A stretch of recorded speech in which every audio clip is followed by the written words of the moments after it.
برهمên li vê dikanê zêdetir bi hunera destan tên hilberîn û ji çand, adnîgarî û dîroka Diyarbekirê û herêmê jî nîşaneyan dihevînin. Engîn Ecel xwedî hunera desta ye û tîne ziman ku her diçe hem şiyanên destê xwe zêde dike, hem jî bi zêdekirina cûreyên berhemên xwe dahata xwe jî zêde dike.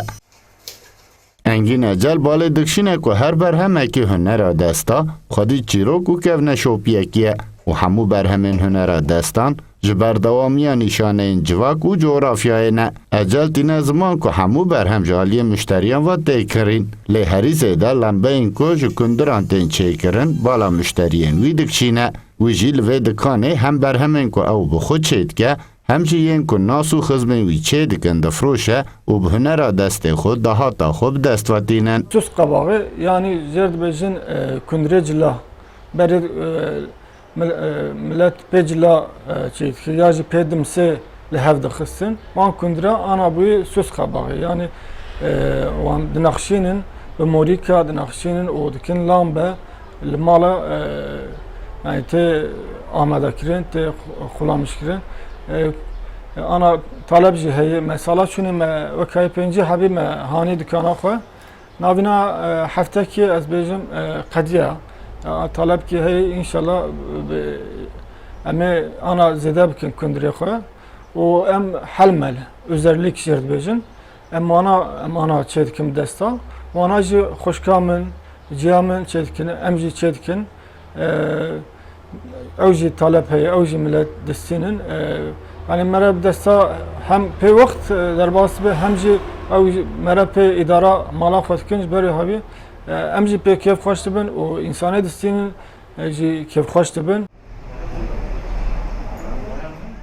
Wek hemû dikandaran Engîn Ecel jî di serdema pandemiyê de tengasiyan jiye. Lê tîne ziman ku di wê serdemê de jî wan bi berdewamî berhemên desta çêkirine û niha dikarin bifroşin û jê dahatê bi dest bixin.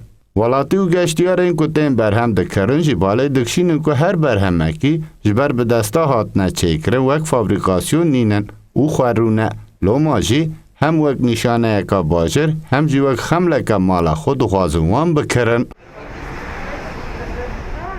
Mehmet Çelik xortekî ji Diyarbekirê û radgîne ku xeml û berhemên gelek xweş hene û wî jî berhemên ku nîşaneyên Diyarbekirê li serin ji bo xemla mala xwe kiriye. Bu mere memleketê xwe tanıtmış bike ji bo gelek insan bibîne çawa ye çi ye ber wî havî. Ev Diyarbekir zebeşê wan heyî bi kevra hatî çêkirin wan hem çêkirî û ev bardağê resimlî wan gezî köprî sereyî awan bikirî hinek jî taqiyê desta awan hem bikirî. Fiyetê wan gayet erzan e xweş e yani memnûn jî bûm.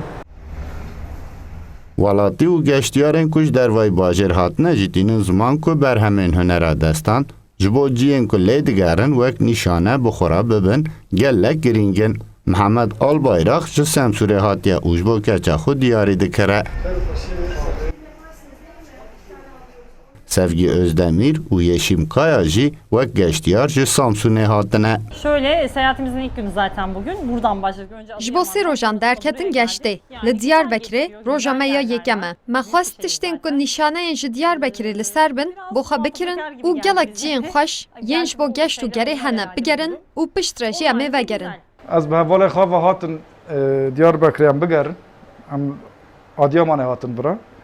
û qizîkeka min hebû destê te ramîsîbin û hatim me bileklikek wêra kirî. Min navê wê ser yazmışkirinde da nivisand û gelek jî xweş bû. Daha önce gelmedim ilk gelişim. Em li mizgefta mazin geriyan û niha jî li dikanan digerin. Dikandar gelek dilsozin. Me xwest hindek jî berhemên diyariyê bistînin da ku nîşaneyên vê derê lêbin. Ez yekem car têm Diyarbekirê û bajarekî gelek pir aliye. Em ê heta karibin bigerin. Dikandarên ku berhemê hunera desta difroşin ji ber pandemiyê demeke dirêj ketibin rewşeka tengav jî piştî ku gavên normalbûnê dest pê kiriye ji kar û libatê kêfxweşiya xwe radgînin. Sidik Eren, Kurdistan 24, Diyarbekir.